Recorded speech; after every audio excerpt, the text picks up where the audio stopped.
It's the greatest ever council cash grab, the sneakiest way to raise revenue. How these council officers can make $60,000 a day. Good evening, welcome to the show. I'm Samantha Armitage. First tonight, the council cash grab that's only going to get bigger in 2011. Cash-strapped councils have hit on the ultimate revenue raiser, a hip pocket heist on drivers. Across the country, they gouged close to $1 billion a year out of car owners and have found new ways to make you pay more. James Thomas has the story. They're angry, they're fed up, forking out more than $500 million in the last year. Parking is the new cash cow in Sydney for state and local governments.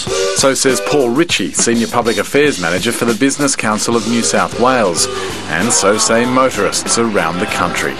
In New South Wales, parking charges total $300 million a year. Top billing, the City of Sydney, raking in $70 million. Victoria siphoned more than $200 million from motorists last year, with Melbourne City Council way in front on $43 million. Brisbane City Council is no slouch. They gouged $22 million in parking fines at a rate of $60,000 a day. I don't want to see somebody have to shell out their hard-earned money for something they shouldn't be having to do so. It's not fair. Scott was a ranger for Brisbane City Council. He recently resigned after confronting council officers about motorists being booked illegally. He believed their fines were invalid, but council officers insisted they continue. At Clearways, an officer needs to park his vehicle behind the offending vehicle, so he's therefore committing the same offence. Anybody under the Act is entitled to park in a commercial vehicle loading zone or a loading zone for up to 20 minutes.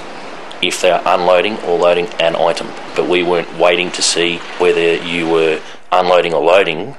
We would just come up and say, okay, you don't fit the commercial criteria of the sign, here's your ticket. When he complained to his superiors, this was their attitude. The management of Brisbane, of my area of Brisbane City Council, said the ignorance of the members of the public is not our problem. You will issue those infringements. To know that we're basically stealing money to pay for whatever the council wants to use it for, and I'm not happy to do that. If one council does it, the other councils would do it. Council rangers are employing what many describe as sneaky tactics. They are using infrared items in terms of parking meters. They are using cameras, secret cameras, laptops and so on. Marta de Faria Muchul is a typical victim. That happened in the Liverpool station at around 5:30 p.m. I was going to pick up my husband. He jumped into the car, there was a flashing, and yeah, there was a fine. Next thing I know, there was a fine. That 2-second stop cost Marta $197. The rangers taking pictures from behind trees. I just feel it's unfair on the people that try to make a living, try to do the right thing, and yet you have councils trying to just pretty much steal money off you. That's all it is. You can understand Michael Oliver's outrage when he was booked $75 for parking outside his own home in East Brisbane after his street had been designated an event zone because of a cricket match at the nearby Gabba. It's all these residents with little tickets poking out of their window. So I think, it'll be a relatively easy process. I'll just tell the council, it's my car, it's my house, and they'll waive the fine. Common sense. And they say, basically, tough luck. It doesn't matter if it's your car, it doesn't matter if it's your house. Damien Harkness from Sydney's Northern Beaches says he and his neighbours are also victims of unfair tactics.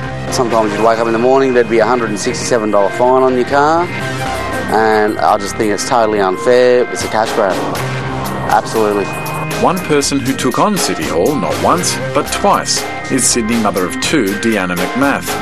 Booked for parking overtime in an hour zone when she'd only been there for 20 minutes, Deanna decided she wouldn't cop it. And I was actually somewhere else when they said I was in the car park, and they came back to me and said, well, you have to actually send us a letter from your dentist because I was at my dentist, and so I did that. And then they sent me a letter back saying, well, they're going to let you off with a caution. Deanna persisted. Finally, the council rescinded her fine. A couple of weeks later, Deanna had another run-in, this time a different council.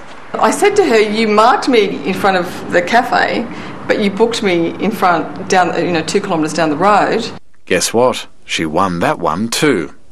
But Vari Partridge, a Melbourne mother of two, was not so successful. A council ranger fining her for parking in her own driveway for all of 1 minute. I said to him, "Did you book me for that?" And he's like, "You can't park there." I'm like, "It's my driveway."